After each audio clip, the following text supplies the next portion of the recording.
नमस्कार मित्रांनो, ध्रुव न्यूमरोलॉजीमध्ये आपल्या सर्वांचं स्वागत आहे. मित्रांनो, आजचा आपला हा जो व्हिडिओ आहे तो आपण पाहणार आहे ज्या मूलांक किंवा भाग्यांकामध्ये चंद्रग्रहाचा प्रादुर्भाव असतो किंवा चंद्रग्रह हा निगेटिव्ह एनर्जीमध्ये असतो, अशा प्रकारच्या लोकांसाठी आपण काय करू शकतो.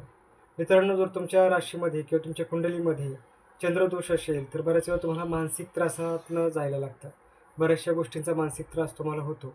बऱ्याच वेळा जर तुमच्या जन्मकुंडलीमध्ये 6व्या 8व्या स्थानावरती जर चंद्रग्रह असेल आणि तो जर उच्च असायच्या ऐवजी नीचमध्ये असेल तर बऱ्यापैकी तुम्हाला मानसिक त्रास जो आहे तो होत असतो. बऱ्याचशा छोट्या छोट्या गोष्टींचा तुम्ही ओव्हर थिंकिंगमध्ये विचार करत असता किंवा मानसिक त्रास स्वतःला करून देत असता.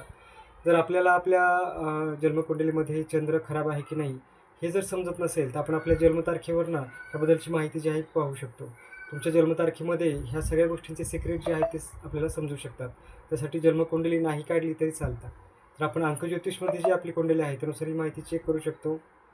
ह्यामध्ये सगळ्यात महत्त्वाचा विषय असा आहे की जर तुमच्या राशीमध्ये चंद्र खराब आहे तर त्यासाठी जर आपल्याला रेमेडीज करायचे असतील तर आपल्याला सगळ्यात पहिला पर्याय हा करायचा असतो की आपण आपल्या राशीमध्ये चंद्र खराब आहे तर त्यासाठी अंगठीचा वापर जे आहे ते करू शकतो.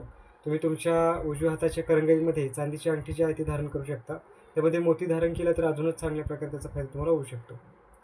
तुमचा चंद्र खराब आहे की नाही हे तुम्हाला त्यानुसार लगेच कळेल. तुमच्या अंगठी वापरल्यानंतर काही दिवसात तुम्हाला तुमचा परिणाम जो आहे तो दिसायला लागेल. सगळ्यात महत्त्वाचं ज्यावेळेस तुम्ही चांदीची अंगठी धारण करायचा विचार करता तर अंगठी घेतल्यानंतर ती लगेच घालायची नाही आहे.